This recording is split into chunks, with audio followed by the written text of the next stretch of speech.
trabajo en la naranja y me pegaba calentura. Como a los 3 días ya no aguanté el dolor de mis pulmones. Y me fui a la emergencia y me dijeron, tienes la fiebre del valle. Many have heard of valley fever, but they don't know the details. They don't know it's increasing. They don't know how bad it can become.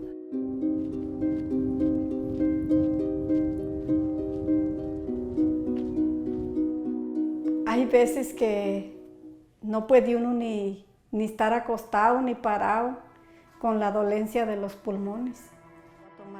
Imelda is not alone.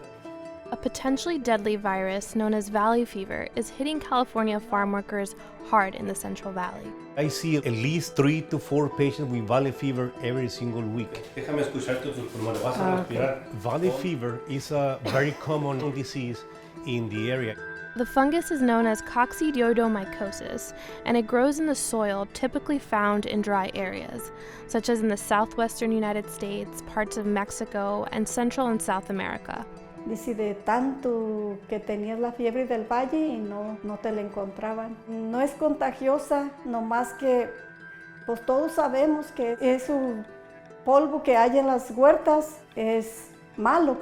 No es tan solo en las huertas. Yo podría decir que la fiebre del valle es donde quiera. Si me hubieran dado, yo me la ponía todavía hasta ahorita porque sigo trabajando en el field. Pero no nos da nada, para protegernos nada. Valley fever often goes undiagnosed, since its symptoms tend to present as the flu.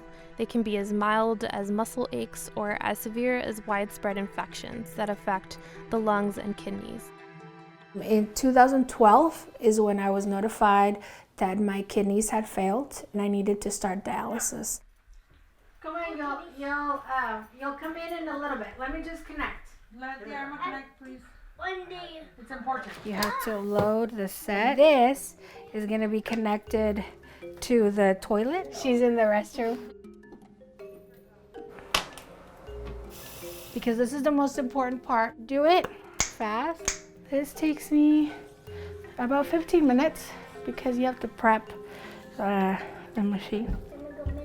No, not yet. Go. Like you'll start seeing the liquid. So I just kind of get ready for bed or watch TV and stay here until 10 hours later when the machine is ready for me to disconnect. In 2017, there were 14,364 reported cases of valley fever. The CDC believes there could be as many as 150,000 more undiagnosed cases per year.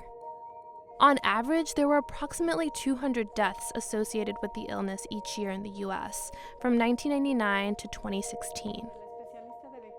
When I tell a patient that I'm suspecting valley fever, they say, oh no, so like they heard somebody or they know already somebody or a relative, a friend, a co-worker that has or has had valley fever and they are afraid to get it. In many cases, the fungus continues to live in the body. It may remain dormant and could come back at any point. According to the CDC, valley fever can affect anyone, but pregnant women, people with diabetes, HIV, and the elderly are all at higher risk. The best defense is to stay healthy. One of the things as a farm worker, there's so many factors. So even if you eat healthy every day, you're going into a field that was probably doused with so much pesticide and you're breathing that in. If you live in an unincorporated community where the water is not clean to drink, but you're still showering in it, you're still being exposed to that water. We live in food deserts, right?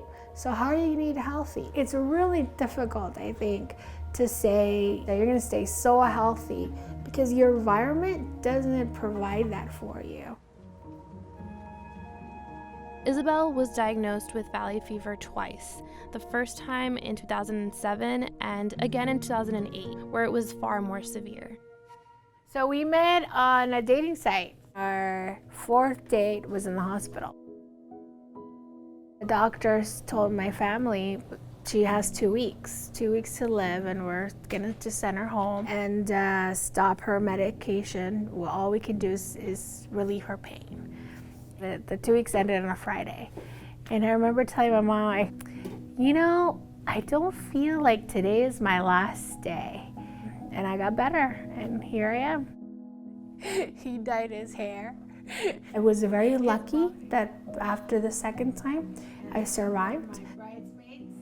Isabel, the daughter of a farm worker, directs a small nonprofit, El Quinto Sol de América, which advocates for farm workers and others living in unincorporated communities. Siempre está en nuestro cuerpo, está dormido en nuestro cuerpo. So puede activarse, como en mi caso, y me dio fiebre del valle. Working with farm workers that have valley fever, I can really relate. Their main goal is to provide for their family, to ensure that their children have a good future. Sometimes I'll be talking to a farm worker and they tell me, I have these symptoms. And my first thing is, have you been tested for valley fever? You should go get tested for valley fever. Have them test you for valley fever. People should care about valley fever because the pathogen might expand its territory because of climate change and because of ongoing construction in areas where the pathogen is established.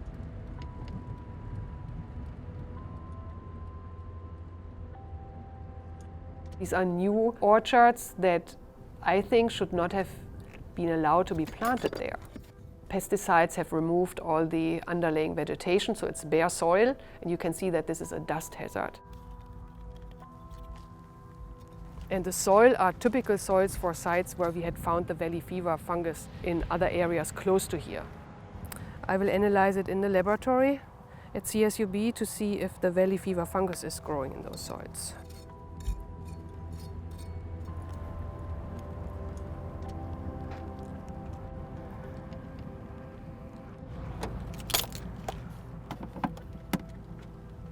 This dust hazard is not just a hazard for people here. The wind can pick it up, bring it to other areas. Everybody who has a lung is potentially at risk. Dr. Angie Lauer stresses that with climate change, the threat of valley fever is only going to expand in the coming years, and understanding the risks and effects is essential for informing a vulnerable population.